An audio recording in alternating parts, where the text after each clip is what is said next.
제가 목소리 좀 작은 데다가 또 최근에 좀 목이 안 좋아서 또 목소리가 좀 작은 걸 양해를 좀 해주시기 바랍니다.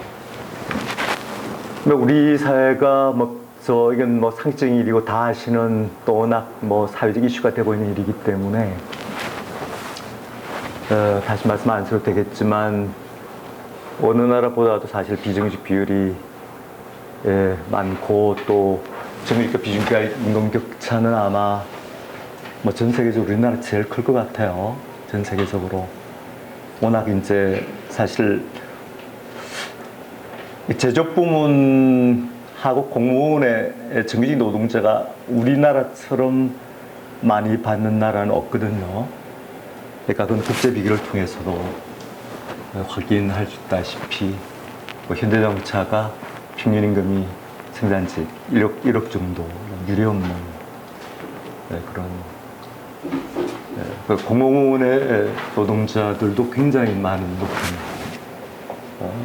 교사들 비롯해서 이것도 많은 연구에서 밝혀진 바가 좀 있습니다. 최근에 몇 개월 전에 경산오이에서 한번 토론회를 개최했는데 그때 발제자가 그 중소기업 연구원, 중소기업 중앙에 여의도에 있는 거기에 연구소가 있습니다. 그쪽에 일하는 노민현 박사든가 이름이 정확히 안 나는데 그 박사가 이제 아주 쇼킹한 데이터를 그날 발표를 했고 또 그게 그날짜 일간지에 아주 대단히 큰 뉴스로 보도가 된 사건이 있었는데 그게 뭐냐면 500인 이상 우리나라 500인 이상 대기업, 그러니까 제조업과 공무원의 대기업 노동자들의 임금을 미국, 일본, 프랑스와 비교를 해보니까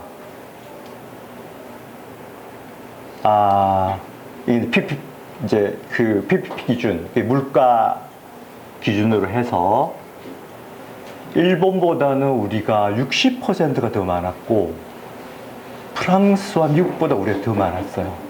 미국보다 20%가 더 많았는 거예요.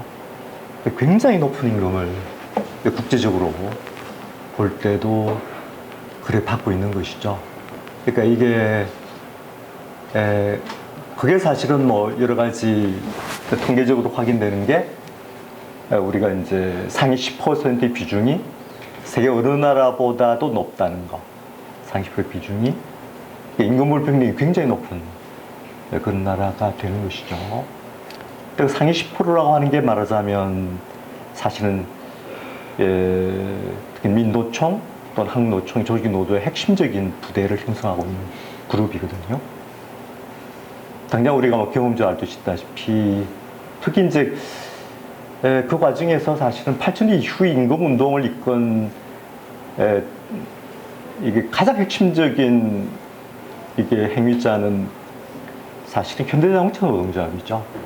대단히 선도적인 그런 어떤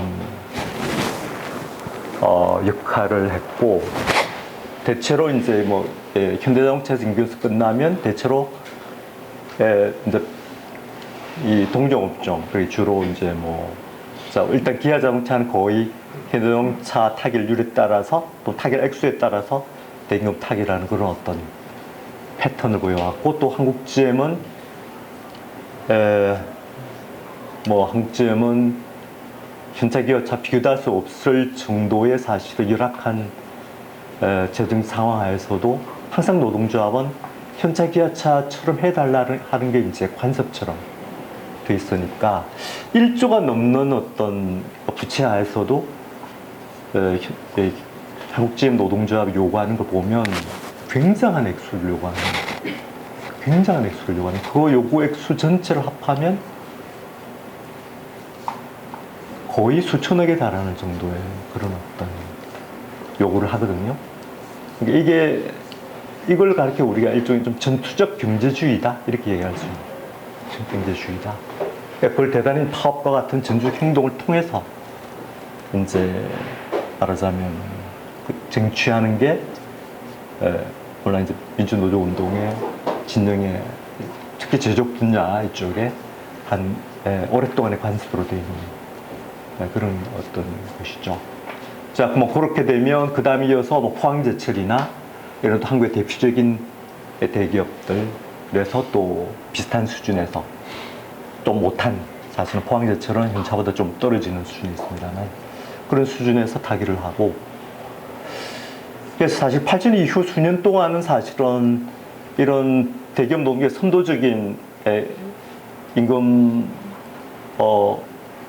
운동에 따라서 중소기업들도 어느 정도 이익을 얻었습니다. 하지만 이제 그 운동이 이게 분리되기 시작한 게 한 90년대 중반 정도부터는 분리되기 시작한, 일단은 우리나라 중소기업이 그 운동을 따라갈 수가 없는 조건에 있으니까, 그러니까 그 이전까지 임금 불평등 정도도 완화되다가 그 이후부터는 점점 확대되는 이런 어떤 모습들을 보여주고 있는 것이죠. 그러니까 IMF 직후의 수년 동안을 제외하고 또 최근 한 몇 달 제외하고는 뭐 현차가 굉장히 큰 많은 임금을 획득해 왔으니까 그 결과가 오늘날 대단히 큰 임금 불평등의 원인이 되고 있다.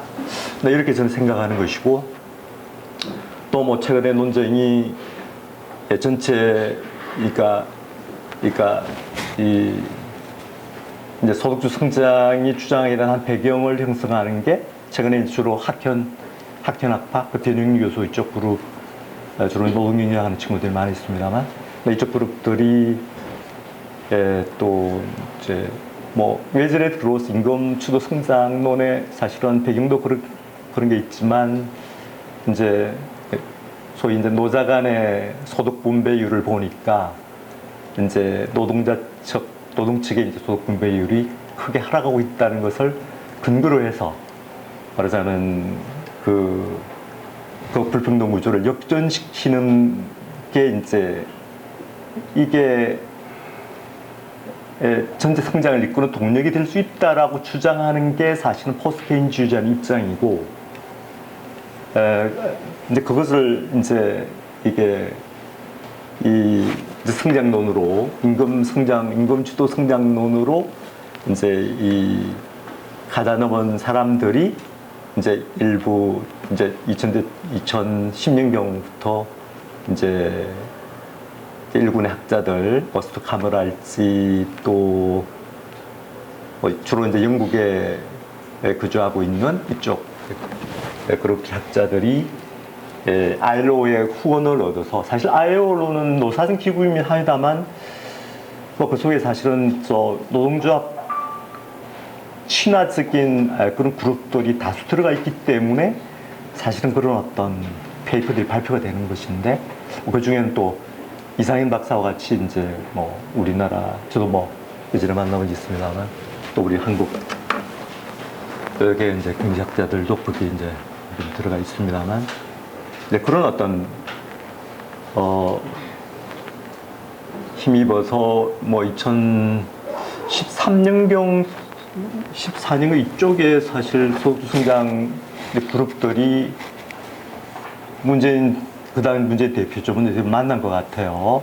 그래서 민주당, 그 당시 이제 민주당 이제 워크숍을 하게 되죠. 워크숍 발표를 하게 되고, 그 발표를 홍장표, 그 당시 이제 부경대 교수죠. 지금도 이제 부경대 교수로 이제 내려갔지만 발표를 하고, 또 나머지 이제 토론자로 이제 몇몇 뭐 주상윤 교수 건국대, 나이대 학현학파한 일원이 되겠습니다만 이쪽 그룹들, 또 원수미 그 당시 의원이 또 어느 정도 역할을 한 것 같고, 근데 또 이상현 이제 국장도 이제 뭐 어느 정도 이제 역할을 좀 한 것 같고, 뭐 그렇게 해서 사실 소득성장의 밑그림이 그려진 것 같아요. 근데 그게 참 저로서는 좀 이해할 수 없는 게, 그러니까 이게 임금주도 성장론이죠. 뭐 웨이레드 그로스론이라고 하는 게 이게 워낙 혁신적인 그동안 성장론에서 한 대단히 구별되는 혁신적인 아이디어를 담고 있기 때문에, 주장을 담고 있으니까, 지금 주장을 담고 있으니까 굉장히 리스키한 측면이 분명히 있는 것인데, 그걸 민주당이 떡 받아들였거든요. 공약으로 받아들인 것이죠. 우리 당의 정책은 소득 성장론이다.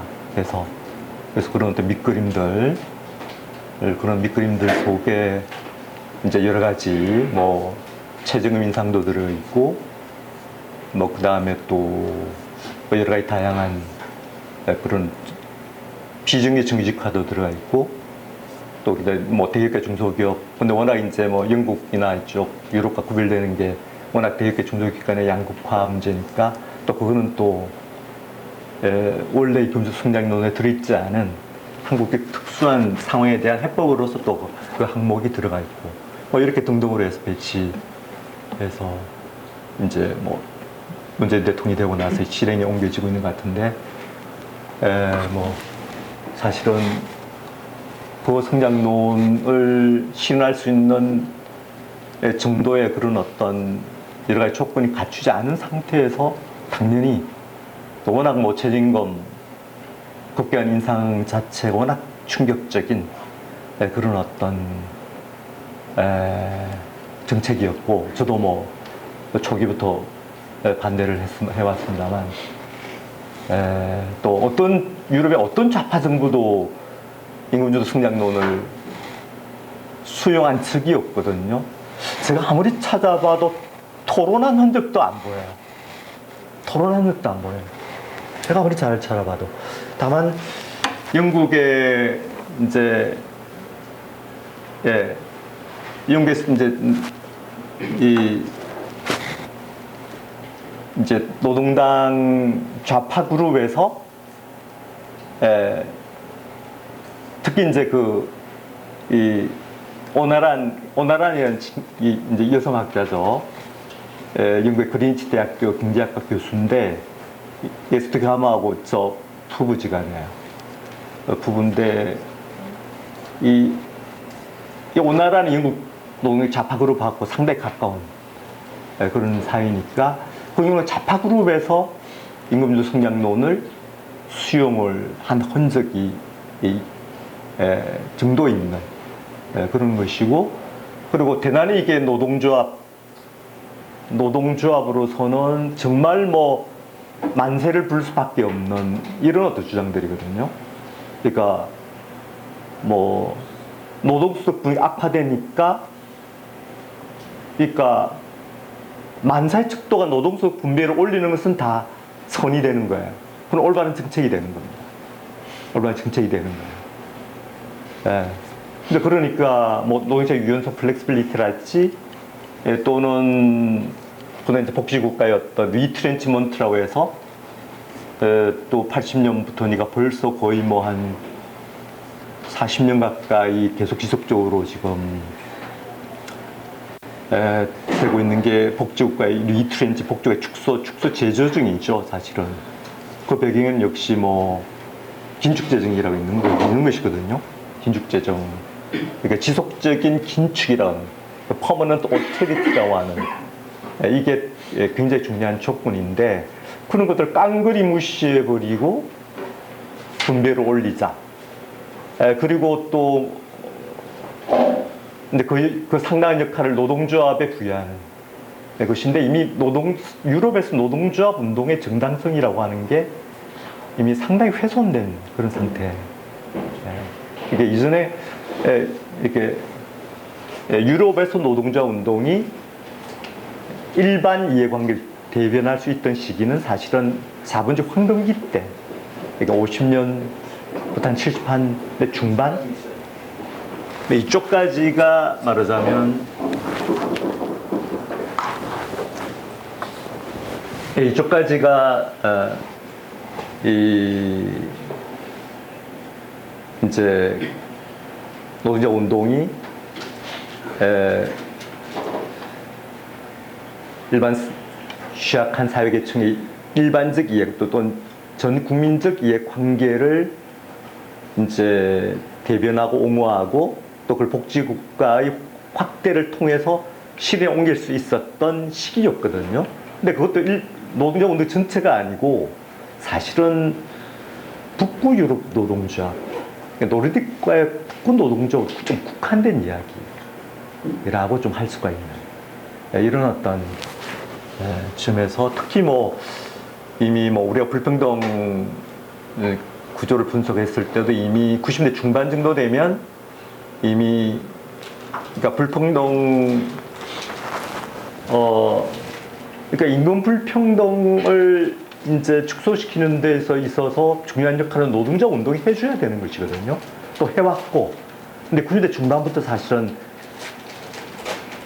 그 운동이 대단히 약화되는 현상을 확인할 수 있는 것이고,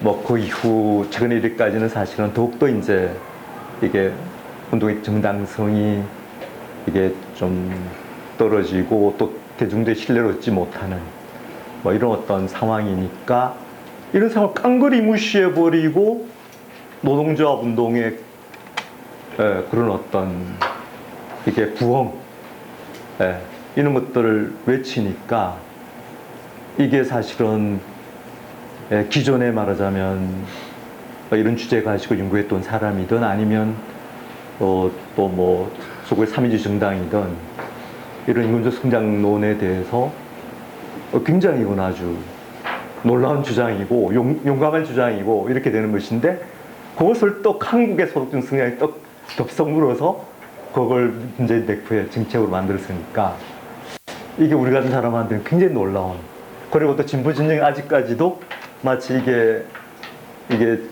문재인 대통령이 어떤 이게 애초의 취지로부터 굉장히 후퇴를 했고 촛불 정부인데 촛불 정부에서 진보적 어제에서 점점 이탈하고 있고 이게 뭐 그런 어떤 토론회도 열고 뭐 서명도 받고 이런 것을 보니까 저 같은 사람은 사실 오랫동안 산 뭐 유럽 같은 걸 보면서 이런 어떤 좌파 정책의 그런 어떤 걸 연구해온 저 같은 사람한테는 굉장히 아주 우리 한국 진보들이 이 정도 수준밖에 안 되냐? 이런 생각이 드는 것이죠. 그래서 특히 이제 제가 노동시장 이중구조에 대해서 관심을 갖고서 이제 뭐 지난 몇 년 전부터 이제 쭉 정리를 좀 해왔는데 또 우리 연락을 해와서 또 이렇게 이런 발표를 좀 하게 됐습니다. 그래서 우리가 노동시장 이중구조 뭐라고 하는 용어 자체는 사실은 이미 오래전에 사용했던 그런 어떤 용어거든요. 그래서 이건 뭐 히어로 데린저라고 하는 이런 어떤 미국의 경제학자가 이미 70년대 사용한 용어고, 여기서 사실은 핵심적인 우리가 이중구조 또는 뭐 분절라 시그멘테이션이다 뭐 이런 어떤 용어를 사용하는데 그때는 사실은 1차 노동시장, 2차 노동시장의 격차의 고착화, 이걸 사실은 분절할 사실은 핵심적인 그런 어떤, 그러니까 비율이 높다라고 하는 것도 중요하지만 사실 비중이 높은 것보다는 1차 노동시장과 2차 노동시장의 격차가 고착화되고, 그러니까 정규직으로 이 어떤 이행, 트랜지션, 뭐 이행 또는 전환이 잘 안 되는 게 오히려 더 사실은 심각한 그런 어떤 현상이라고 말씀을 드릴 수가 있는 것이죠. 자, 그래서 일단 유럽의 이중구조의 어떤 현황들을 한번 쭉 보도록 하겠습니다. 여기는 템포리 컨트랙트라고 해서 뭐 이건 임시 고용, 임시 계약, 임시직인데 요것은 사실 유럽도 우리나라 마찬가지로 다양한 형태의 어떤 비중들이 뭐 생성이 되고 큰 사회적 문제로 되고 있습니다. 뭐 우리도 보면 다양한 어떤 비정규직 고용 형태가 있지 않습니까? 유럽에서도 마찬가지로 뭐 특수고용도 마찬가지로 특수고용도 뭐 우리 사회에서 또 이게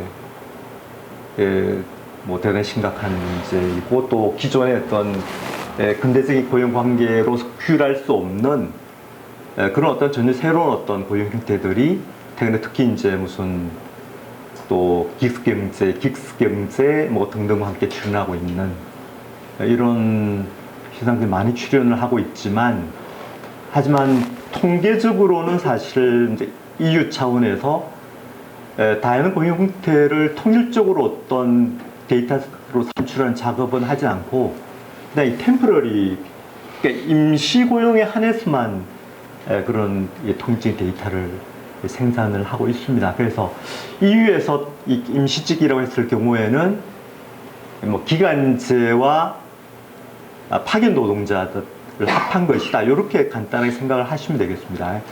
그러니까 이게 전체 그날의 전체 비고용 비율을 보여주는 것은 결코 아니에요. 그러니까 이 개념 속에는, 이 용어 속에는 파타임도 포함되는 게 아니고, 뭐 특수고용 같은 것도 들어가는 것도 아니고, 뭐 여러 중요한 어떤 비교의 범주도에 들어가 있지는 않습니다. 그걸 염두에 두고 그렇게 보면 될 것 같아요. 자, 그래서 보면 일단 여기 평균값이 되겠습니다. 평균값 높은 나라가 일단 보면 좀 동국권과 빼버리고 일단 스페인이 뭐 압도적으로 높은 그런 어떤 지금 2016년이 이거네요. 이전보다는 좀 줄어들었지만 스페인, 포르투갈, 네덜란드는 워낙 시간제 고용이 굉장히 큰 비중을 차지하고 있고, 스웨덴도 적지 않은 평균보다 사실은 더 높은 그런 어떤 비중의 비율을 가지고 있고, 프랑스도 마찬가지. 프랑스도 상당히 좀 경직적인 그런 어떤 고용 관계가 가지고 있기 때문에 꽤 사실은 높게 나타나고 있습니다. 대개 이제 보면 좀 스웨덴을 제외하면 사실은 유럽에서 사실은 하지만 이제 네덜란드, 스웨덴이나 또는 이쪽 나라들은 비중이 정규직으로 전환율이 비중이 높게 나타나고 있습니다만, 하지만 이제 남부 유럽 국가들과 프랑스 같은 나라는 전환율이 굉장히 낮게 나타나거든요. 그래서 사실 노동시장 이중 구조로 했을 때 그것이 집중적으로 심각하게 나타난 나라들은 대체로 남부 유럽 쪽과 프랑스 정도다. 뭐 이렇게 생각을 하시면 되겠습니다. 자, 그 다음에 이것은 이제 파견직인데, 파견직은 사실은 얼마 안 돼요. 비율 자체가 정말 몇 프로 되지 않으니까, 우리가 임시 고용, 임시직을 했을 때 이게 사실은 대부분의 이게 고용 형태는 좀 기간제로, 대표적인 고용 형태는 기간제다. 이렇게 생각하시면 되겠습니다. 요것은 뭐 젠더, 성별 단위인데, 뭐 어떤 나라에 약간 차이가 있지만, 뭐 많은 나라에 또 그다지 차이가 없는 또 현상 확인할 수 있고요. 그 다음에 연령이 되겠습니다. 연령인데, 여기 뭐 전체 유럽 평균으로 봤을 때 역시 청년층에 집중해서 나타나고 있다. 이렇게 이야기할 수 있겠습니다. 그 다음에 이것은 각 나라별 연령인데, 요것을 보면, 예를 들어 이탈리아 같은 경우에, 요게 15세, 24세까지 청년층 중에서 30%가 임시직이다. 요런, 그것을 보여주는 거예요. 그래서 50대에서부터 64세까지는, 대부분의 네모표를 보시면, 중고령자 그룹에서는 빙의비율이 사실은 얼마 안 되는 사실을 확인할 수 있는 것이죠. 이게 또 우리나라 구별되는, 우리나라는 뭐 청년층도 상당한 비중이 높지만, 우리나라도 중고령층도 빙의비율이 굉장히 높지 않습니까? 이게 또 우리나라가 비정규직, 그러니까 고령자의 빈곤율이 압도적으로 높은, 거의 예외적인 나라예요. 압도적으로 높은. 뭐 이런 것들이 또 우리나라 고용구조의 특징이다, 노동시장 구조의 특징이다, 이렇게 할 수 있겠습니다. 그 다음에 이것은 교육 수준별로인데, 이것은 뭐 한번 나라별로 조금씩 이제 아무래도 이제 좀 이제 학력이 낮은 저학력자 그룹에서 좀 더 많이 나타나고 있다 사실을 확인할 수 있습니다. 그 다음에 이것은 뭐 고용의 지속기간인데, 나라별로 또 고용의 지속기간 단위별로 상당히 좀 차이가 있는 현상을 확인을 할 수 있고요. 그래서 요것은 이게 83년부터 2014년까지의 이게 거의 30년 정도의 장기적인 추세를 정리한 그런 어떤 그래프가 되겠습니다. 큰 나라만 보면 뭐 오스트리아 같은 경우도 청년층에서 꽤 사실은 일찍부터 좀, 요것은 80년대가 요쪽이에요. 지금 80년대 통계가 없어서 중간에 이렇게 나타나고 있습니다. 보시면 여러 가지 특징적인 덴마크 정도는 이런 식으로 좀 나타나고 있는, 덴마크는 갈수록 이제 좀 줄어들고 있는 현상을 확인을 할 수가 있죠. 핀란드 같은 경우도 꽤 젊은 층에서 꽤 사실은 그럼 최근에 와서는 좀 줄어들었다 약간 늘어나고 있는, 프랑스 같은 경우는 굉장히, 이건 프랑스가 좀 일찍부터 통계 데이터, 80대 한 초반부터 사실은 데이터가 있기 때문에 근데 이쪽 보면 일찍부터 급격하게 주로 청년층 그룹에서 비율이 청년 그룹에서 거의 비중률이 지금 40%가 되는, 15세에서 29세 사이 젊은 노동자 가운데 40%가 임시직이에요. 독일도 꽤 높다는 사실을 확인을 할 수가 있습니다. 그 다음에 이탈리아 같은 경우, 남부 유럽 굉장히 높은 이런 어떤 확인을 할 수가 있습니다. 그 다음에 네덜란드도 뭐 치솟고 있는, 그죠? 스페인 엄청나게 60% 넘었다가 최근 들어 좀 떨어지는, 놀라운 나라죠. 스웨덴도 꽤 높은, 스웨덴이 사실 비율이 높은 중요한 이유 중에 하나는 선인권 규정 때문이에요. 선인권 규정이라고 하는 것은 구조조정 시기에 건설력 오래된 사람이 맨 나중에 나가고 가장 최근에 입사한 노동자가 먼저 나가도록 되어 있는 제도가 되겠습니다. 이게 선인권 제도인데, 이게 이런 인상을 초래한 상당히 중요한 배경이에요. 스웨덴 같은 경우에는. 이런 상당히 좀 기독권 중심적인 그런 어떤 제도라고 좀 할 수가 있겠습니다. 영국은 이제 굉장히 낮죠. 영국이 굉장히 낮아. 영국과 아까 덴마크가 그래도 좀 비교적 하나 구별되게 양호한 실적을 보여주고 있는 중요한 이유는 사실은 이들 나라가 제일 이제 그 해고 규제 제도가 제일 약해요. 제일 약합니다. 보통 이제 서구에서 사실 되게 기업주의 마음대로 채용하고 해고시키는 나라는 미국이 그렇습니다. 그 다음에 약간 떨어져서 영국이에요. 영국이. 그렇습니다. 영국이 그렇게 되는 이유는, 제일 큰 이유는, 대체 노동적 공격 때문이에요. 그 당시 집중적으로 그냥 타격을 받았는데, 그때 사실은 고용 규제를 대폭적으로 완화시켜버린 그런 어떤 가지고 있습니다.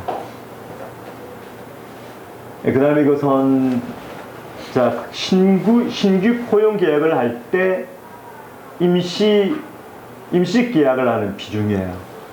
스페인을 보시면 이게 지금 여기 83%가 신규 고용 채용할 때 그냥 임시직으로 먼저 하는 거야. 주로 청년들이 되지 않겠습니까? 청년들이. 그러니까 사용자들이 굉장히 청년들을 정규직으로 채용하기를 꺼려하는 것이죠. 그 다음에 포르투갈 같은 남부 유럽, 스웨덴도 상당히 높습니다. 거의 5% 정도는, 한 75% 정도는, 신규 고용 계약을 임시직으로 하는 것이죠. 여기도 참 놀라운 사실이, 스웨덴, 프랑스도 거의 스웨덴과 비슷한 수준에서 고용 계약을 체결하고 있습니다. 쭉 뒤에 보시면. 영국은 뭐 역시 한 2~3% 정도 체결하는. 그 다음은 기간 이제 전환율이 되겠습니다. 이게 굉장히 중요한, 우리가 노동시장의 분절화, 이중구조를 판단할 때 전환율이 굉장히 중요한 것이죠. 아무리 비율이 높다 하더라도 순조롭게 전환이 되면 큰 사실 문제가 아니거든요.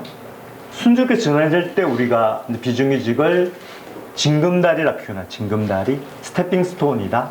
네, 이렇게 표현하는 것이거든요. 순조롭게 전환이 안 되면 비정규직에 덫이 되는 것이죠. 비정규직이 있다가 실업자가 됐다가 또 비정규직 했다가 또 실업자가 됐다가 이런 어떤 그걸 우리 소위 회전문 효과 뭐 이런 식으로 표현하는데요. 자, 일단 한번 보시면 프랑스 한번 보세요. 프랑스가 이게 지금 2014-17년, 2015년인데 요게 이제 1년 단위 전환율이 되겠습니다. 고용계획 체결에 나와서 1년 뒤에 정규직 전환하느냐 요걸 계산을 한 겁니다.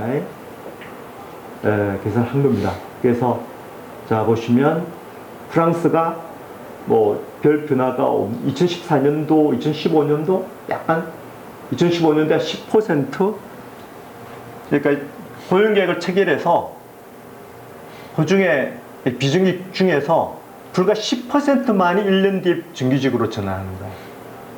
나머지 90%는 여전히 비정규직이에요. 비정규직이거나 실업자거나 그렇게 되는 것이죠.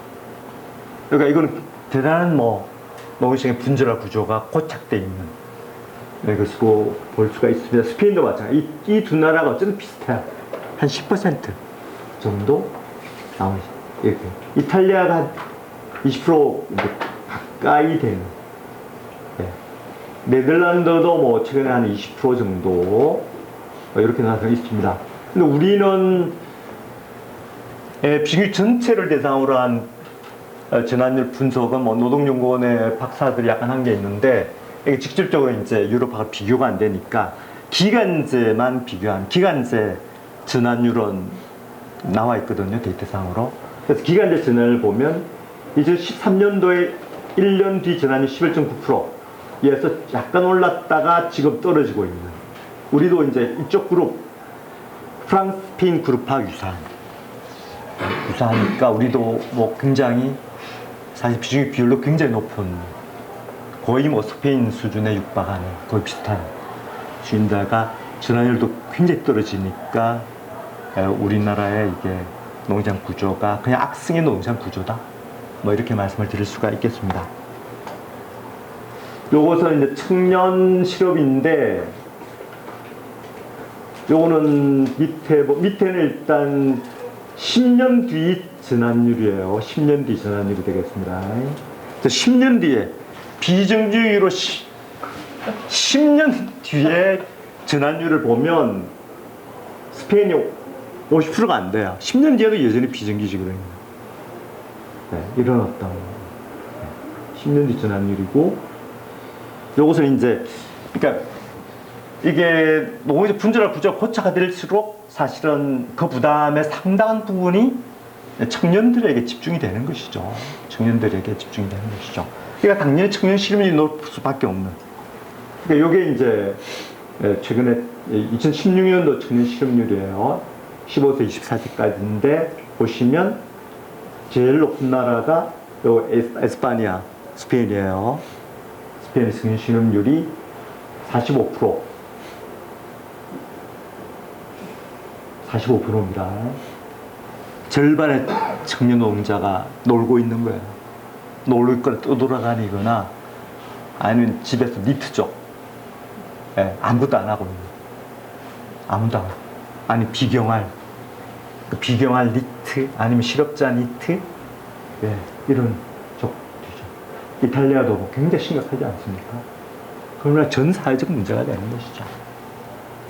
제일 양호한 나라가 덴마크. 역시 덴마크는 아까 말씀드린 것처럼 상당히 해고 규제 정도가 약하기 때문에 이게 이제 나중에 아시겠지만 유난스 모델의 황금 모델의 대표적 모델이 되고 있는데요. 이런 수 있습니다. 네덜란드는 꽤 비중이 높지만 청년 실업률 자체는 좀 떨어지던 10% 약간. 우리나라는 사실 굉장히 노동시장의 분절화 이중 구조가 높지만 심각하지만 데이터상으로는 청년 실업률이 그다지 높지 않은 것으로 나타나는 이유는 일단은 군대 문제가 있고 그다음에 공시준비생들이 있고 그 다음에 또 하나는 우리나라의 실업률 지표가 사실은 피부에 와닿는 실업 지표가 좀 아니거든요. 상당히 거리가 있습니다. 좀. 그래서 통계청에서 사실 황수경 근데 지난번 통계청장 하다가 이제 경질이 됐는데 그 친구가 예전에 사실은 우리나라 통계 데이터가 상당히 문제가 있다는 그런 페이퍼를 논문으로 쓴 적이 있고 이게 사회적 반향을 상당히 불러일으켰어요. 그래서 그 논문에서 제안한 바를 받아들여서 이게 지표를 좀 개선한 게 있습니다. 그 개선한 걸 보면 우리의 청년 실업률도 한 20몇 프로 정도 돼요. 이렇게 나타나거든요. 꽤 사실은. 그리고 우리는 이거 어쨌든 좀 이게 그 리얼한 현실을 좀 반영 어렵게 만드는 여러 가지 예를 들면 뭐 노동시장 정책 가운데서 우리가 적극적 노동시장 정책 가운데 이렇게 직접 고용 창출이라고 하는 것은 이미 다른 나라는 이미 그 정책 효과가 굉장히 적다고 인식해서 안 하거든요. 그 정책에 대해서 일본만 해도 전혀 안 해요. 전혀 하지 않으면 제로예요. 예산 이게 OECD 적극 노동시장 지표에 보면 다 나오는 이야기거든요. 근데 우리는 굉장히 많은 돈을 여기 쏟아부어요. 특히 이제 소위 이제 특히 이제 재정 일자리라고 해서 또 정부의 각 부처에서 하고 있는 여러 가지 사업들이 있습니다. 그야말로 돈을 퍼붓는 것이죠. 그런 어떤 사업에 쓰는 돈하고 또 최근 이제 현 정부 들어서도 특히 이제 청년들에 대해서 뭐 또 굉장히 많은 어떤 돈을 집어넣고 쓰고 있는데 뭐 이런 것들을 사실은 청년 실업률을 실제 현실보다는 상당히 이제 적게 이렇게 데이터에서 나타나게 하는 기여하는 요소다 이렇게 말씀드릴 수 있겠습니다. 공시적이 왜 실업률에 반영이 안 돼요? 뭐가요? 공시적. 공시적 공부하고 있으니까 실업자라고 하는 것은 구직 활동을 해야 돼요. 그리고 알로 정의에 따르면 그러니까 알로 정의에 따르면 공시 공부하면 실업자가 안 돼요. 그렇죠. 네, 그렇습니다. 네. 구직 활동을 해야 되거든. 구직 활동 해야 되니까 이게 실업자예요. 네. 집에서 놀고 있으면 실업자가 아닌 비경환 이렇게 됩니다. 네. 그래서 또 고시 공부하고 있으면 실업자가 안 들어가요. 그건 비경환이죠, 비경환. 자, 요것은 이것은 이제 정규직과 임시직 사이의 비중을 보여주는 이런 어떤 되겠습니다. 보시면 보시면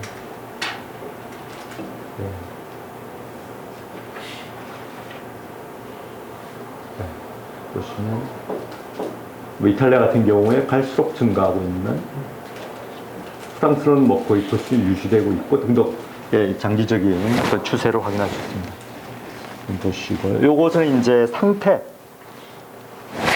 비중기 상태를 이제 보여준 몇 가지 이 통계 데이터만 제가 보여드리면 요것은 이제 근로빈곤율이에요. 이제 근로빈곤, 워킹푸어라고 해서 일자리를 가지고 있으면서 빈곤 청인, 우리가 근로빈곤청이라고 하는 것이죠.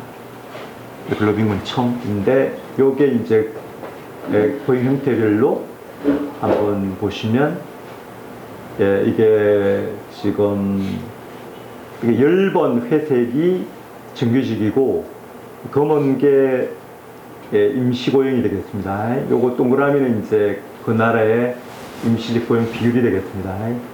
이런 거 보시면 뭐 스페인 같은 나라가 정규직으로 있으면서 빈곤한 비율은 한 6% 정도인데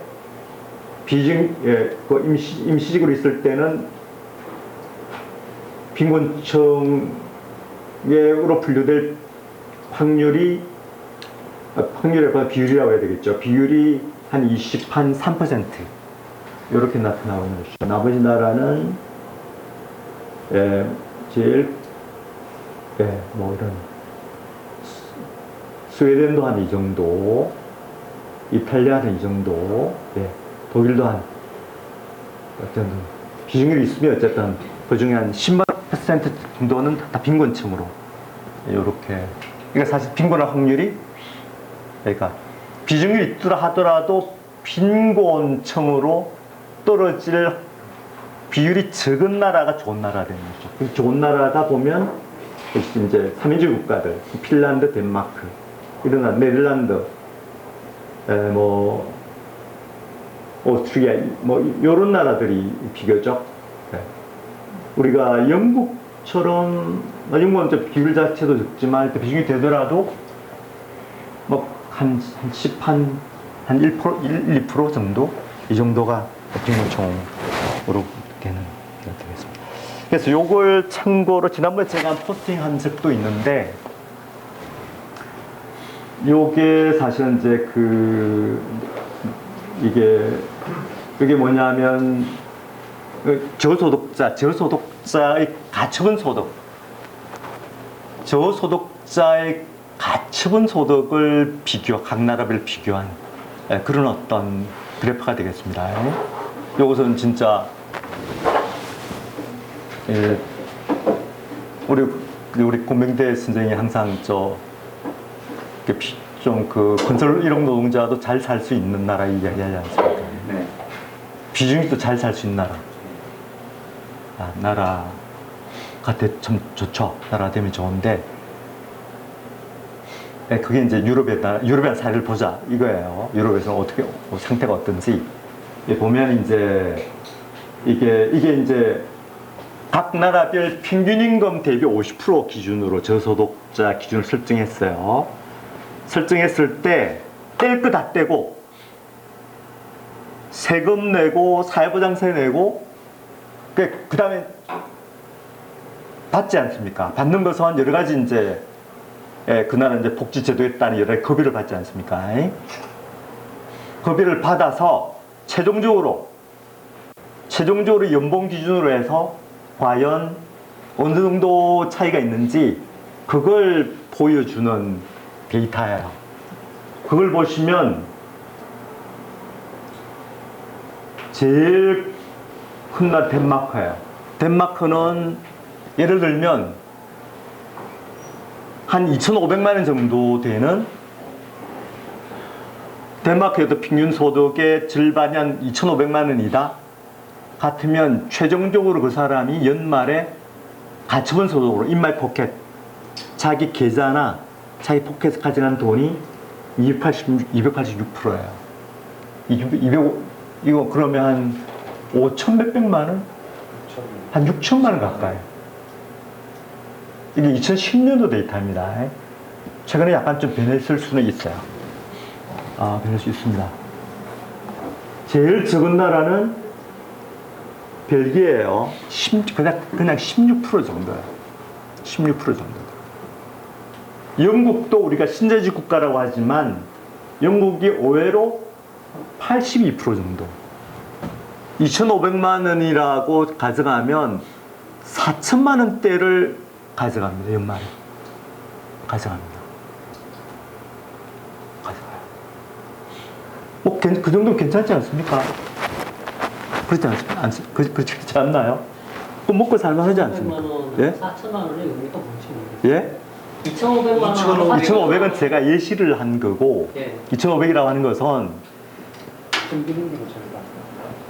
그 사이 평균 임금의 50%를 제가 그냥 2,500이라고 예시를 한 거예요. 간단하게 우리나라 원화로 환산해서. 또 실제로 제가 영국만 제가 한번 영국의 파운드화를 실제로 계산해서 보니까 거의 한 2,300 정도 되더라고요. 50%가. 평균이 50%가. 그냥 얘가 알기 쉽게 2,500으로 계산한 거예요. 덴마크는 그럼 평균 임금이 5천만 원인데 덴마크 같은 경우는 그보다 어떻게 더 받아갈 수가 있나요? 잘 이해가 안 돼요. 자, 그럼 어떻게 받아가는지 제가 한번 그 다음에 보여드리겠습니다. 요게 구체적인 항목입니다. 어떻게 해서 그렇게 계산이 나오는지. 자, 보십시다. 일단 보면 그로스 인컴이 다 계산되어 있습니다. 그로스 인컴이 요게 이제 그 사회 평균이 50%예요. 그로스 인컴입니다. 소득세가 있습니다.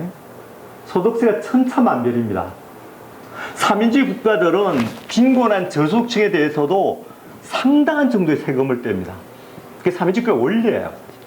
원리입니다. 우리가 3인주의 국가처럼 뭐 3인주의 국가를 대단히 큰 어떤 목표로 생각하는 있지만 이런 세목까지 잘 몰라요. 보면. 자, 봅시다. 덴마크. 지금 이게 덴마크 크로나인가 그래요. 크로나인데 18만 8천이었는데 이 소득세를 무려 86,160대요. 몇 프로 떼는 거예요? 거의 얼마 뗍니까 이거? 한 45%. 저소득자한테도 이렇게 떼는 거예요. 부자비하게 떼는 겁니다. 그런데 이게 안 떼고 도로 덧붙여주는 일종에서 이게 조세 환급이라고 할 수 있는 거죠. 나라들도 여기저기 있지 않습니까? 저소득자에서 아예 세금 안 떼는 나라도 여러 나라 됩니다. 우리나라도 사실 거의 뭐 저소득자에 대해 우리나라 워낙 근로자에 대해서 워낙 이게 세액 공제도가 많아서 실질적으로 거의 떼지 않습니다. 거의 한 80% 이상의 노동자들이 아마 평균임 이하의 노동자를 그냥 세액 공제를 하는 것 같은데요. 굉장한 차이가 있습니다. 굉장히 차이가 있습니다. 굉장히 차이가 있습니다. 우리나라가 뭐 북구식으로 가자라고 주장하지만 사실 천지개벽이 일어나서 갈 수 있는.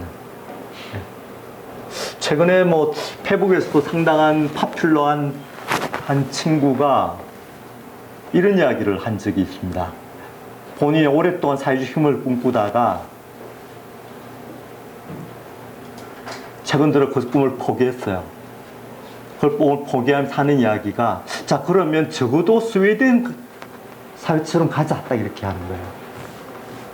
야, 그걸 보면서 노동운동가 이렇게 현실을 모르나?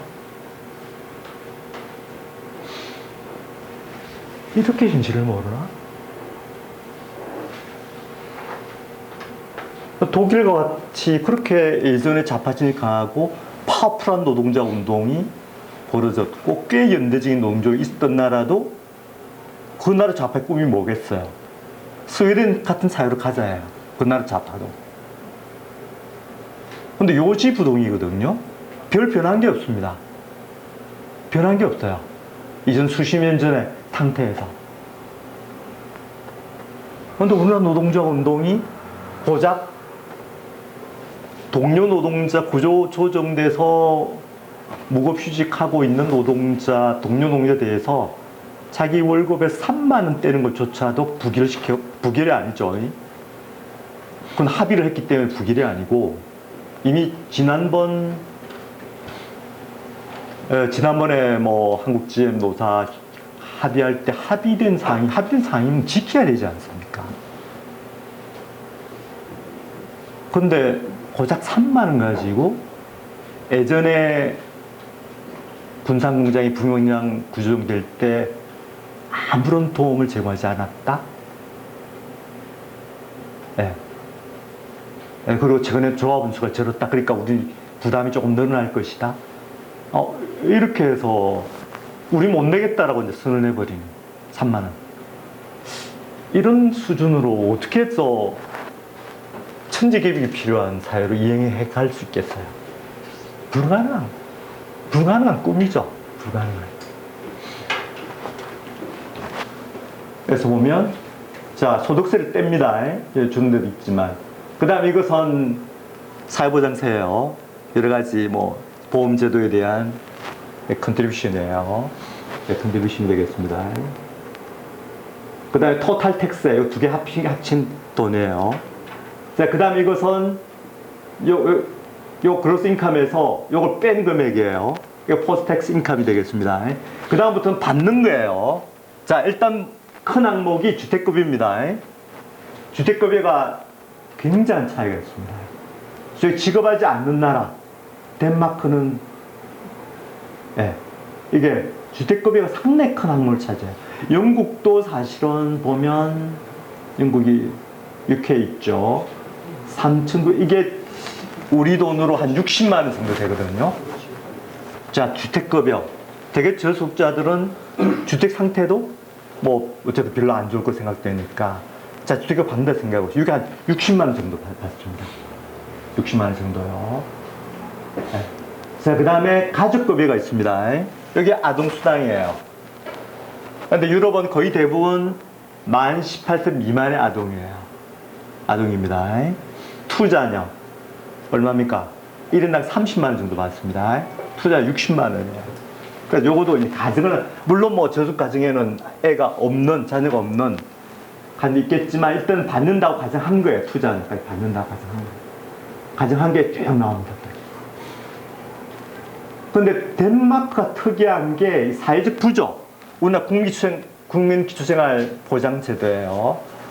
국민생활보장제도에서 우리나라의 국민생활보장제도에서는 평균 50% 되는 노동자 가구는 해당이 안 됩니다. 해당이 안 돼요. 수급자 가구 가택이 거의 불가능해요. 안 돼요. 안 됩니다. 하지만 덴마크 사회부조제는 굉장히 후하게 설계가 되어 있습니다. 저소득자까지도 상당한 정도의 지원을 하는 거 설계되어 있는 거예요. 그래서 여기에 꽤 높게 나타나요. 나머지 나라들도 예, 뭐 그 정도 소득을 계산해 보니까 이게 굉장히 꼼꼼하게 계산을 한 겁니다, 사실. 그러나 저를 다 덜쳐가면서 그렇게 해서 계산한 거예요. 계산한 거예요. 그 다음에 이노크 베네피션 근로조건부급여입니다. 우리나라 근로장려세제예요. 예, 저소득자 가구를, 저소득자를 대상으로 해서, 약간의 일을 더하면 일을 더 많이 하도록 촉진해주는 제도가 되겠습니다. OECD 국가의 대부분의 국가에, 많은 국가에 도입이 되어 있습니다. 우리도 이제 뭐 1년에 우리 한 200만 원 약간 넘게 올해 확충을 해서 최대 200한 몇십만 원 받는 식으로 이렇게 이제 제도 보충을 했습니다만 이것도 덴마크 꽤 많이 지원을 하는, 그러니까 꽤 많이 지원을 하는. 이렇게 이제 영국도 약간, 영국도 이 제도가 있습니다. 영국도 지금 유니파이드 크레딧이라고 하는 그런 어떤 통일적인 그런 어떤 제도로 이제 몇 년 전에 바뀌었습니다만 1년에 한 60만 원 정도 이렇게 우리랑 좀 비슷한 수준이었죠. 그게 토탈 베니핏이 이거예요. 토탈 베니핏입니다. 이거 다 합한 거예요. 여기 요거하고 합한 게 토탈 하우스 인컴이에요. 인컴입니다. 그래서 애초에 그로스 인컴에다가 요걸 비율을 낸 게 앞에 있는 요 그래프가 되겠습니다. 그러니까 사실은 우리가 살고 있는 사회가 상당히 좀 다른 사회죠, 사실. 네, 다른 사회. 우리 사회도 사실은 뭐 몇 발짝을 지금 디딘 그런 어떤 상황이라고 말씀을 드릴 수 있겠지만 좀 그렇습니다. 자, 그래서 제 생각도 노동시장에서 예전에 사실 우리 장재우 선생이 재미있는, 장 선생이 굉장히 꼼꼼하게 사실은 디테일하게 데이터를 올리는 분인데, 청소부, 부산에 있는 청소부 임금이 너무 높다고 뭐 부산시 어디에서 그 한번 보도가 된 적 있지 않습니까? 이제 그걸 보고 또 여러 사람들이 이제 청소부 그만 고생을 하니까 그 정도 받아야 되지 않느냐. 그게 그때 연봉이 한 5천 정도 됐나요? 그죠? 그죠? 5천 정도.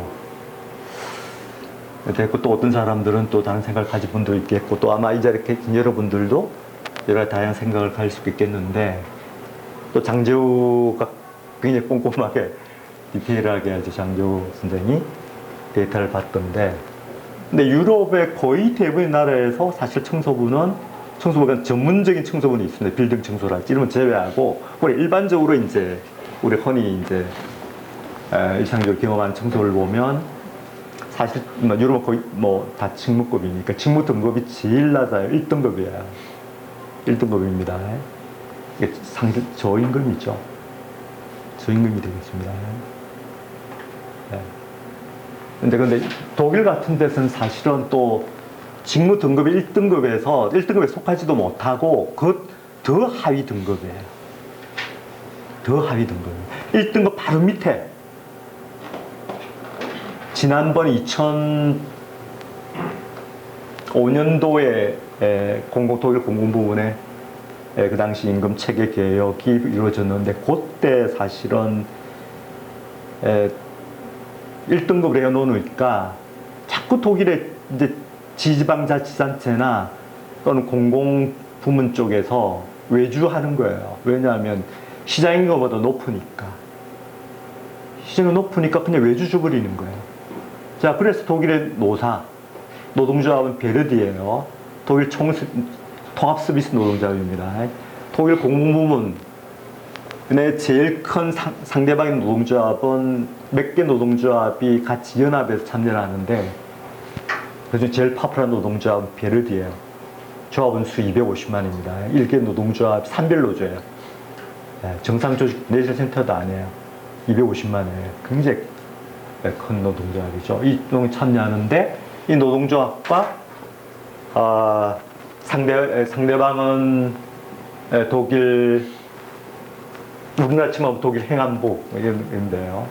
하고 교섭을 통해서 자꾸 외조하니까 아예 밑에 하위 등급을 하나 더 만들자. 그래서 고용을 안정시킨 이걸 체결한 겁니다. 타죠. 그래서 사실은 1등급에 더 하위 등급으로 됩니다. 이런 상태니까 사실은 이게 청소부에 대해서 그 정도 시장임을 부여한 나라는 유럽에는 없다 생각하시면 돼요. 그 대신 이런 사회보장 제도를 통해서 보완을 해주는 것이죠. 그럼 청소가 유사하게 고생하는 그런 직종들 많거든요. 그럼 등달아서 올려줘야 될 것이냐? 이런 문제 당연히 제기가 되지 않습니까? 당연히 제기가 됩니다. 그럼 시장임이 크게 왜곡될 수밖에 없는, 혼동에 빠질 수밖에 없는. 그래서 사실 우리가 저도 문재인 정부의 그 비정규직화 작업에 참여를 했고, 거기에서 직무법 설계할 때 저도 같이 다른 몇 분의 연구자와 같이 참여를 했습니다만, 그래서 사실 외국의 이런 어떤 사례를 보고 청소 직종을 1등급 분류했어요. 그러니까 뭐 현장에서 난리가 난 거죠. 왜 우리를 1등급으로 분류하느냐.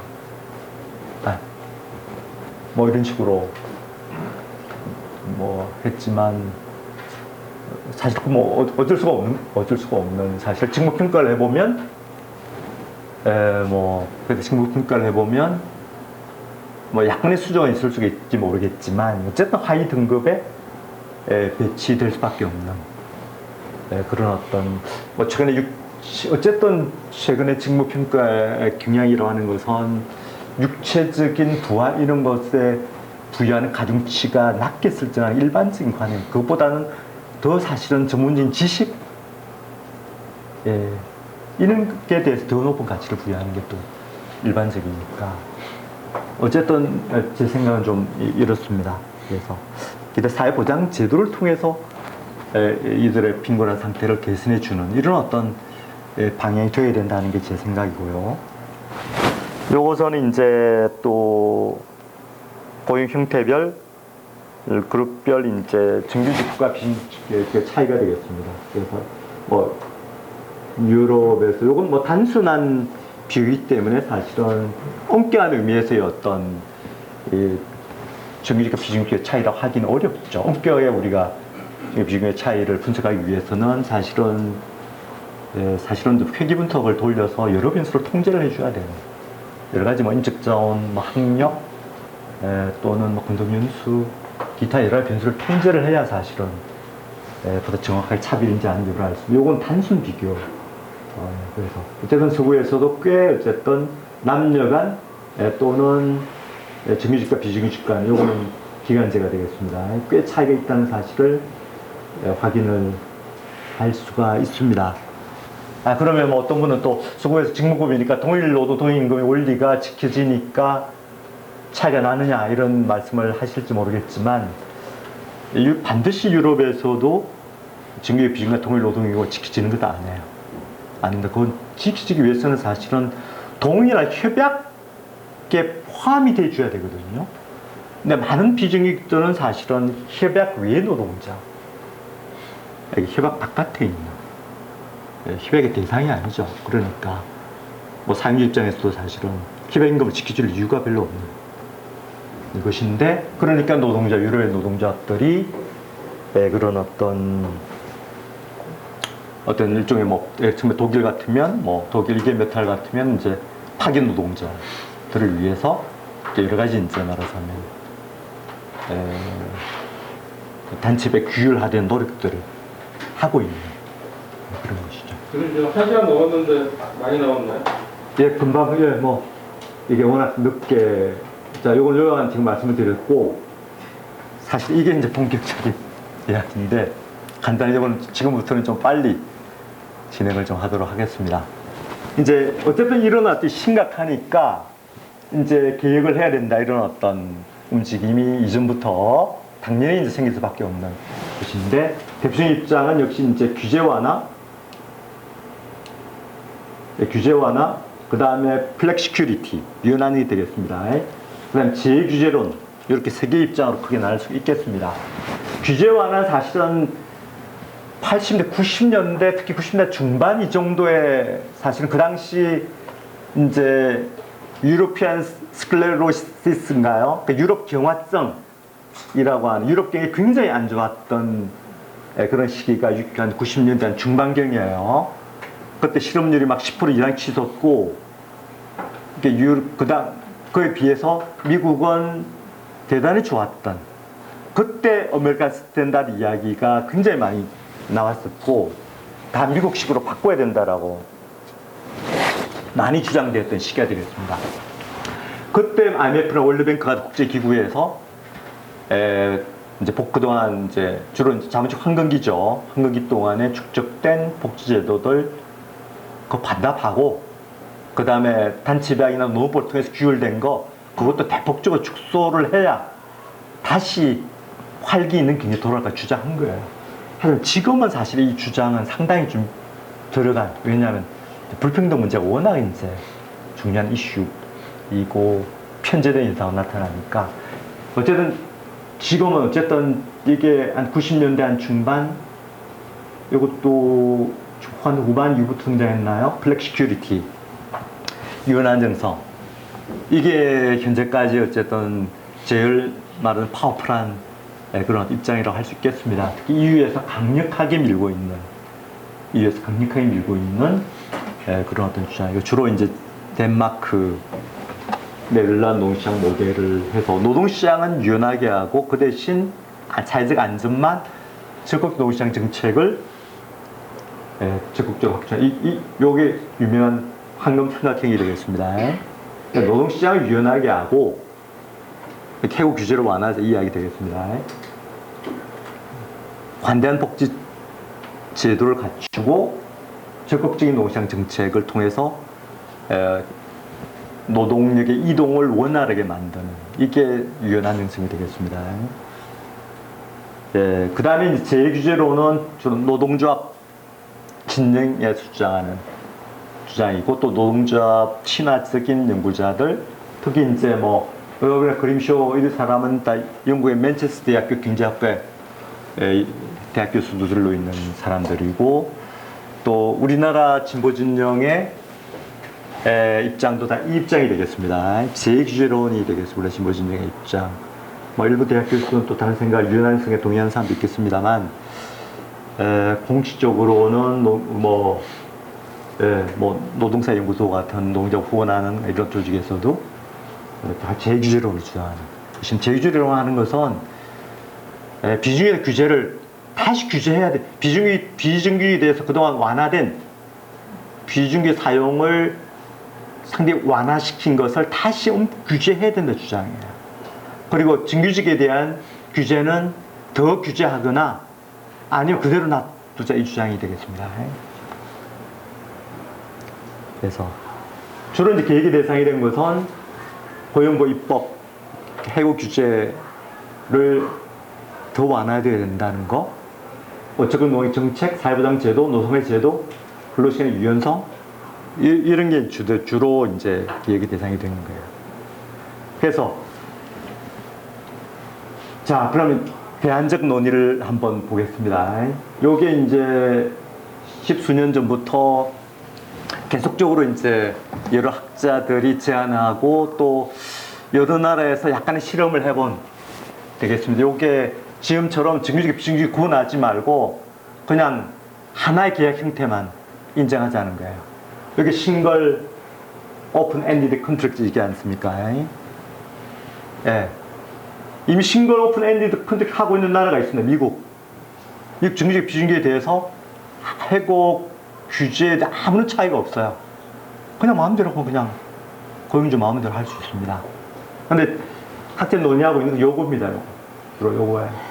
근속연수에 따라서 점점 더 해고 규제를 강화하는 방향으로 하나의 고용 만들자는 거예요. 만들자는 겁니다. 근데 아직까지는 어쨌든 이 제도를 전적으로 온전한 형태로 실행에 옮긴 나라는 없다, 이렇게 말씀을 드릴 수 있겠습니다. 그 다음에 둘째는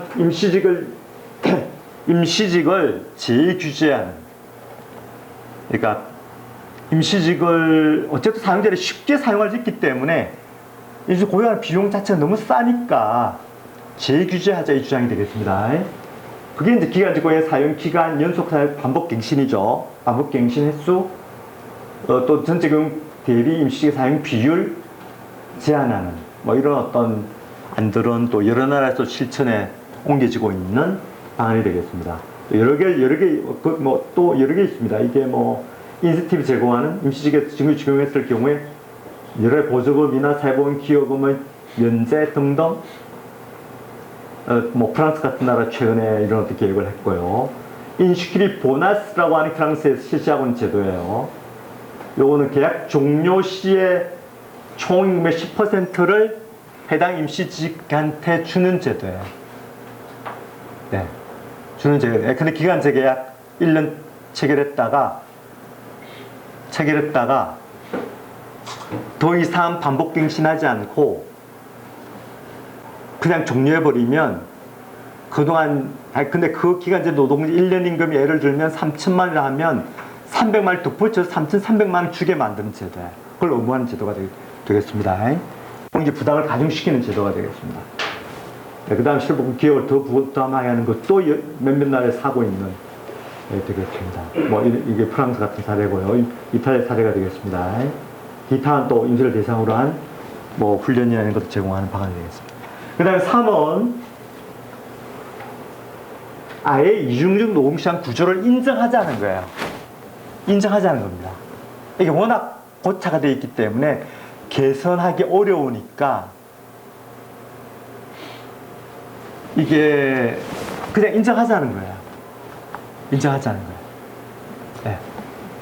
인정하는데 정규직 임시직 사이의 근로적 격차를 완화하고 임시직 가처분 소득을 증가하고 사회 안전망을 제공하고 집단적 대표성의 준비 목소리를 반영하자, 이 이야기가 되겠습니다.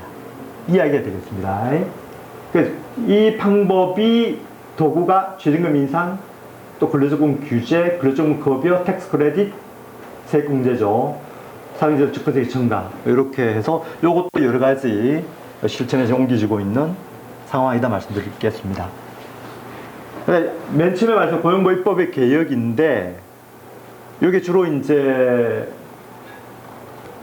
요것도 좀 간단히 말씀드리면, 해고 규제라고 하는 게 이게 처음에 초반에 단체 협약을 통해서 비로소 명시가 됐거든요. 근데 입법화된 것은 2차 대전 이후예요. 특히 60, 70년대에 노동의 운동이 강성하게 됐을 때 사실은 유럽 여러 나라에서 다 입법화 시킨 거예요. 시킨 겁니다. 하지만 영국은 대츠가 등장하면서 대폭적으로 말하자면 이게 무슨 한 6회에 걸쳐서 그냥 대폭적으로 축소시켜버려요. 그래서 사실 이제 유럽의 나라 다 보지 않습니까? 저끼리 다 뭐 노동자 운동도 유럽의 노동자 운동도 국제적인 그런 어떤 연대 기구가 형성돼 있고 워낙 뭐 가까우니까 같이 연락하고 하니까 대치에 의해서 엄청난 타격을 받고 있는 것을 지켜보면서 유럽 노동조합들이 우리도 잘못되면 영국 꼴이 되겠다라고 생각하고 있었던 거예요. 그래서 정부의 어떤 개혁적 작업을 요구해 보면 우리도 좀 완강하게 거부하기는 이 상황에서 어렵고 어느 정도 수용해야 되겠다 생각을 유럽의 노동조합 해요. 하는 상황에서 자 80년대 초반 경제위기 왔습니다. 10월 실업률 치솟았습니다. 인플레 치솟았어요. 자, 그 당시 유럽의 우파 정부건 좌파 정부건 할 수 있는 수단을 다 해봤어요.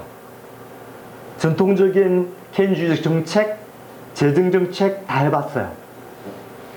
요동도 안 해요. 조금 더 개선이 되지 않았습니다. 어쩔 수 없이 정부들이 노동자 찾아갔습니다. 자, 상황이 이러니까 너 60, 70년대 그 규제, 해고 규제 강화했던 거 이번에 좀 풀자. 약간만 풀자 한 거예요. 유럽 거의 모든 노동자들이 노 한 겁니다. 노 한 거예요. 우리 안 돼 한 거예요. 그래서 타협책으로 나온 게 그러면 비정규직 완화하자 한 거예요. 오케이 받아들인 겁니다. 그게 지금 같은 비정규직 비율이 급격하게 상승한 기원이 되는 거예요. 그래서 요때를 가리켜서 플렉스빌리티 앳 더 마진, 주변적 유연성. 정규직에 대해서는 농시의 유연성을 안 하고 주변부에 있는 비정규직에 대해서만 유연성 받아들인 거예요. 노사합의에 의해서. Partial Target Flexibility, 부분적인 표적화된 유연성 또는 투티어 리폼 즉 2층에 1층은 그대로 있고 2층에 대해서만 개혁한 이런 식으로 표현을 하고 있습니다.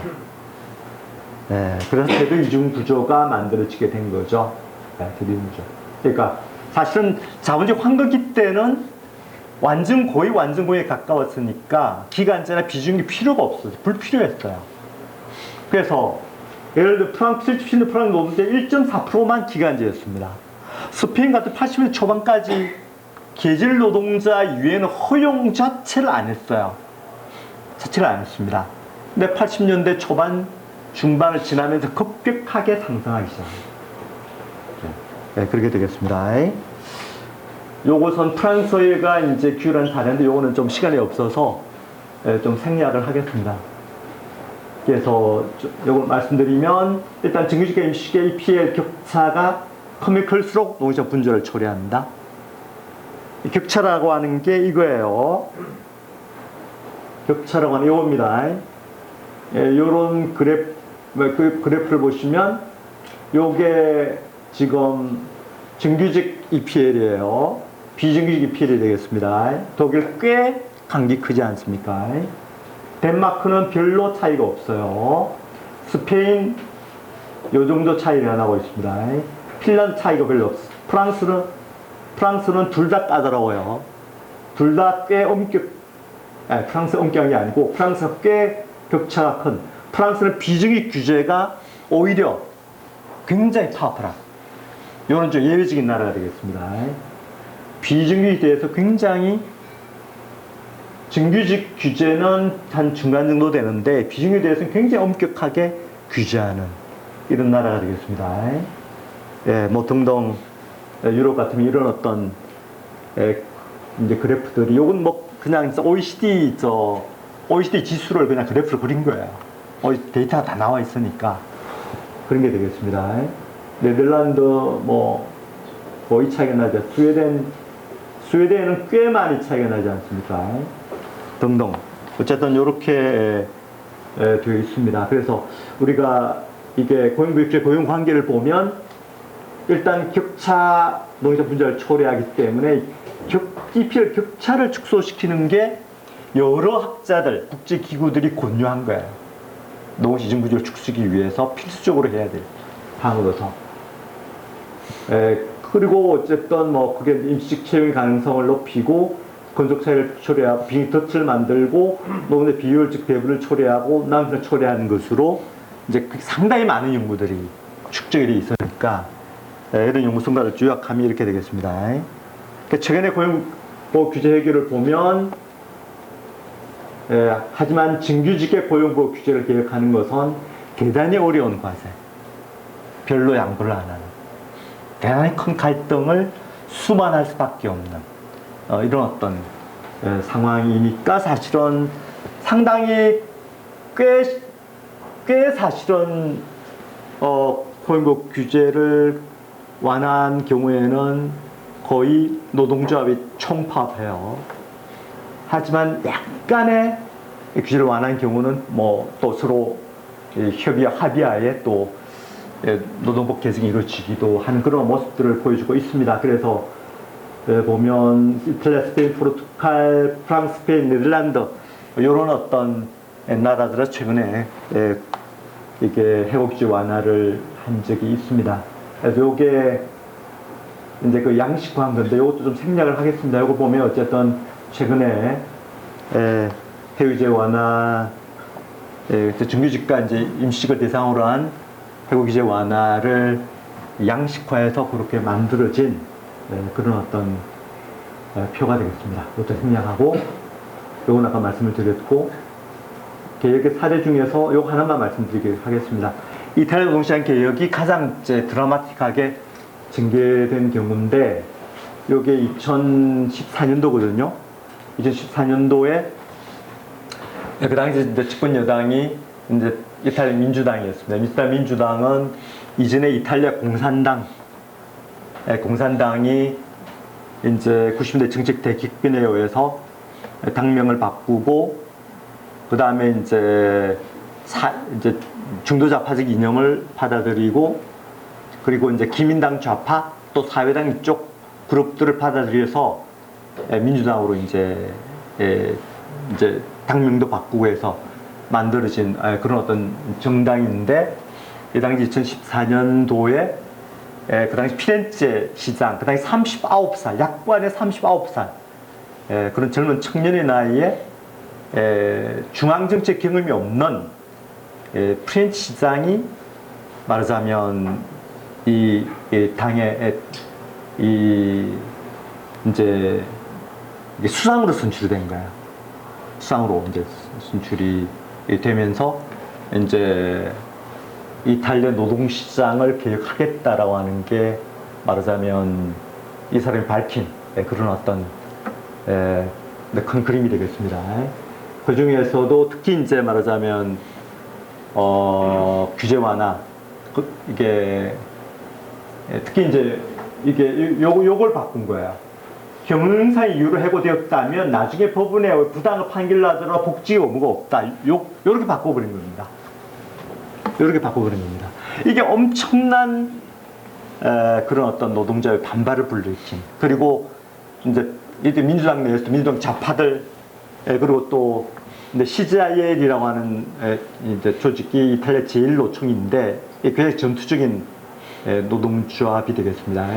저도 뭐 오래전에 한번 이탈리아 로마의 조직을 한번 찾아서 좀 조사한 적이 있습니다만 근데 이 CGI를 워낙 이제 과거 이탈리아 공산당 계열이었고 지금은 이제 이탈리아 민주당하고 긴밀한 관계였기 때문에 이 CGI를 배출한 국회의원도 여러 명이 있는 거예요. 그래서 이 민주당 내 좌파 그룹도 이제 반대를 하고 했지만 결국 이제 법안이 통과돼서 통과되는 과정에서 CGIL이 무려 100만 명을 로마에 동원해서 총파업. 이게 민주노총의 선이 뭐 총파업 이야기는 그건 뻥파업이고요. 총파업은 이렇게 하는 거예요. 총파업은 이전에 사실은 중도우파 정부 때 CGIL이 중도우파 정부 때도 이 해고 규제 완화를 시도한 적이 있는데 그때는 무려 300만 명을 동원했습니다. CGIL이. 전국을 마비시킨 거예요. 300만 명을 총파업시킨 겁니다. 그러자 중도우파 정부에서 그 개혁안을 그냥 철회해버린 거예요. 굉장히 전투적인 문제예요. 유럽의 대표적인 전투적인 문제입니다. 또 굉장히 연대성을 가지고 있는 미든 노동조합인데 100만 명을 동원했지만 끄떡도 안 하고 실행에 옮겨버렸어요. 통과시켜 실행에 옮겨버린 거예요. 네. 이런 어떤 그리고 이제 뭐 실업급여도 비정규에 대해서도 실업급여 주는 것을 제대로 만들었고, 그런 적은 노동시장 정책도 이제는 거의 미약했지만 이것도 확대했고, 이런 어떤 상당히 잡스 액트라고 해서 굉장히 유명한 그런 어떤 개혁 법안이 되겠습니다. 그래서 결론적으로 말씀드리면 30분을 더 써버린 것 같은데 조금 토론 시간을 약간 줄여서 해야 될 것 같습니다. 그래서 일단 이런 노동시장 구조 개혁을 했지만 성과는 없다. 성과 안 나타났습니다. 성과 나타나야 되잖아요. 뭔가 비중의 비율이 축소되든지 아니면 전환율이 좀 개선이 되든지 해야 되는데, 특히 뭐 대폭적으로 노동시장 구조를 바꾼 스페인과 이탈리아 보니까 예전이나 똑같아요. 똑같습니다. 변화가 없어요. 그러니까 상당히 이게 정말 노동시장 이중 구조가 완강하다. 이게 진짜 쉽게 이게 쉽게 이게 몇 가지 계획에 의해서 그 구조가 변할 수 있는 게 아니라는 사실을 절실하게 인식을 하게 된 거야. 인식하게 된 거야. 그 중에 여러 가지 원인이 있습니다. 원인이. 일단은 사용자의 고용 관행이라고 하는 게 그렇게 쉽게 바뀌는 게 아니다. 이렇게 제도를 바꿨지만 사용자가 느끼기에 정규직을 고용하기에는 너무 부담이 크다, 아직까지. 이렇게 인식하고 있는 거예요. 부담이 크니까 비중이 고용하는 거야. 제일 중요한 원인은 그겁니다. 그러니까 더 부담을 축소시키기 위해서는 사실은 더 추가적인 계획이 이루어져야 되고, 그 다음에 또 사실은 법과 실행은 또 상당 거리가 있는 거거든요. 법과 실행은 상당 거리가 있는. 법은 바꿨지만 여전히 실행에 옮기지 않고 있는. 아까 제가 비정규 노동인 거 말씀을 드렸지만, 그것도 사실은 제대로 지켜지지 않는. 워낙 이제 사용주는 가능한 한 이제 어쨌든 구멍을 찾아가는, 빈 구멍을 찾아가는. 사용자 입장에서는 어쨌든 수익을 창출해야 되지 않습니까? 그러니까 여러 가지 다양한 어떤 수단을 쓰는 것이죠. 그러니까 이게 또 그리고 적극 노동시장 정책도 아까 말씀드린 이제 그 이탈리아 렌치라는 아까 그 수장인데요. 렌치 며칠 전에 우리나라에도 왔습니다. 나서 조선일보하고 좀 인터뷰했더라고요.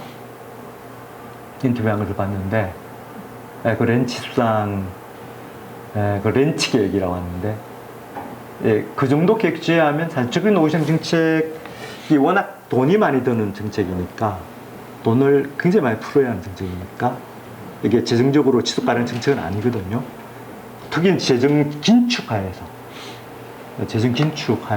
여전히 놓여 있는 상황이니까, 쉽게 이제 여기에 그렇게 많이 이제 재정을 배분하기 어려운 그런 어떤 상황이라고 하는 것이죠. 이제 그래서 과제는 여전히 이제 좀 모더리트한 수준의 EPL이 과연 뭐냐? 과연 사용자들이 받아들이기에 어느 정도 수용 가능한 해고 규제의 정도는 어느 정도인지를 찾는 게 여전히 앞으로도 더 요구되는 과제가 되는 것이고, 또 이제 기업 자본의 내부적 유연성 이런 것들도 이제 이게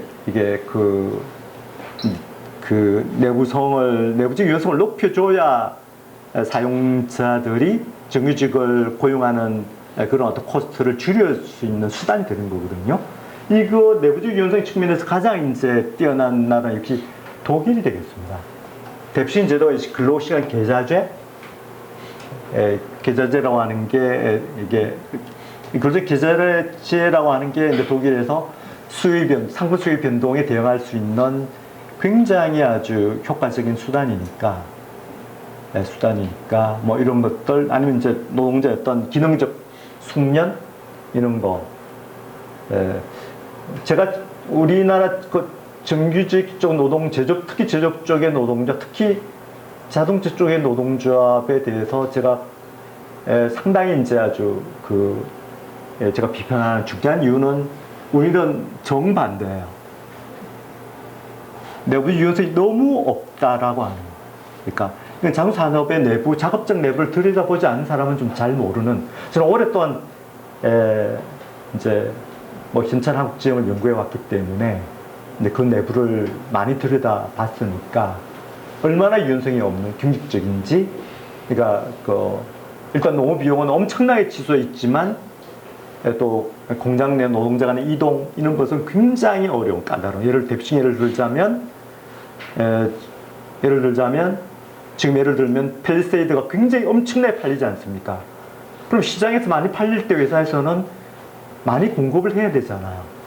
그죠? 그러면 당연히 회사 입장에서는 근데 펠리세이드를 현대자동차 4공장에서 생산한다고 가정을 하면 이거는 SUV 차량이니까 4공장에서 생산하고 있다면, 그러면 이것을 지금 차종이 안 팔린 차종을 가지고 있는 다른 공장의 홀류 생산을 통해서 생산하게 하는 게 회사의 당연히 회사의 이해관계이고, 노동자들도 그게 노동자의 연대성의 입장에서 맞는 거거든요. 어쨌든 잔업을 안 하게 되면 훨씬 임금 차이 크니까. 근데 그 방안에 대해서 가장 저항적인 집단이 그 펠리스를 생산하는 4공장의 대의원과 작업자들이에요. 이 잘 팔린 차종을 우리가 가지면서 우리가 오랫동안 잔업을 많이 해서 월급을 많이 타가겠다는 이 생각을 이 타이가 굉장히 어렵게 되어 있습니다. 굉장히 어렵습니다. 그게 물량사업이에요. 물량사업. 그게 물량사업이라고 표현합니다. 그것인데 그 정도로 말하자면 이게 자기 공장 내 노동자끼리 연대도 잘 안 되나. 이게 전투적 조합주의 민낯이거든요. 그러니까 3만 원조차도 이게 안 쓰려고 하는. 어떻게 보면 그야말로 이게 한국 노동자분들이 추문이라고 할 수 있는 것이죠. 추문이지 않습니까? 정말 부끄러운 모습이지 않습니까?